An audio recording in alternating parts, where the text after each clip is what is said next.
Yarışların açılış mərasimi oktyabrın 26-sında keçirildi. Gəncə şəhər Gənclər İdman və Turizm Baş İdarəsinin rəisi Cümalik Rəhimov son zamanlar tez-tez Gəncədə respublika səviyyəli yarışların keçirildiyini qeyd etdi.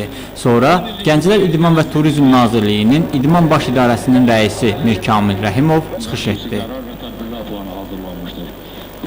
Tədbirin bədii hissəsində Uşaq İncəsənət Məktəbinin, Gəncə Dövlət Filarmoniyasının, Gülşən rəqs qrupunun, 4 nömrəli musiqi məktəbinin Fidanlar muğam qrupunun yetirmələri rəqs edib mahnı oxudular. Daha sonra yarışlara start verildi.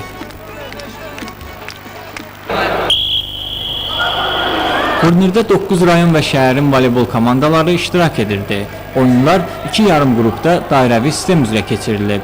Birinci yarım qrupda Ağdaş, Yevlax, Qusar, Gəncə və Mingəçevirin, ikinci yarım qrupda isə Şəki, Qax, Kürdəmir və Balakənin voleybolçuları mübarizə aparırdı. Yarımfinala birinci yarım qrupda Ağdaş və Qusar rayonunun komandaları, ikinci yarım qrupda isə Şəki və Kürdəmirin idmançıları çıxdı. Ağdaş voleybolçuları Kürdəmir rayonunun komandasını 2-1 hesabı ilə məğlub etdi. Qusar və Şəki rayonunun komandalarının oyununda isə Qusar idmançıları rəqiblərinə 2-1 hesabı ilə qalib gəliblər. Finalda Ağdaş voleybolçuları Qusarlıları 2-0 udaraq turnirin qalibi oldular. Şəki komandası Kürdəmir voleybolçularının üzərində qələbə çalaraq 3-cü yerə sahib oldu.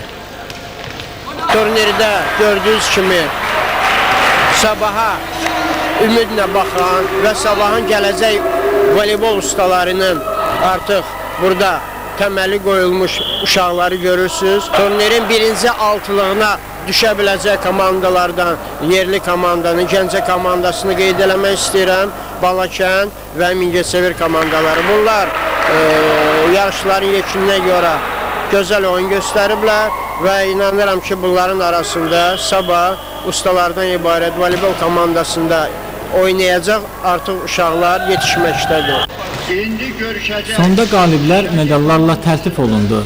Qeyd edək ki, noyabrın 1-dən Olimpiya Komitəsinin 10 illiyinə həsr olunan basketbol üzrə Respublika turniri start götürəcək. Hüsam Məmmədov, Teymurad Məmmədov, Xəbər Plus.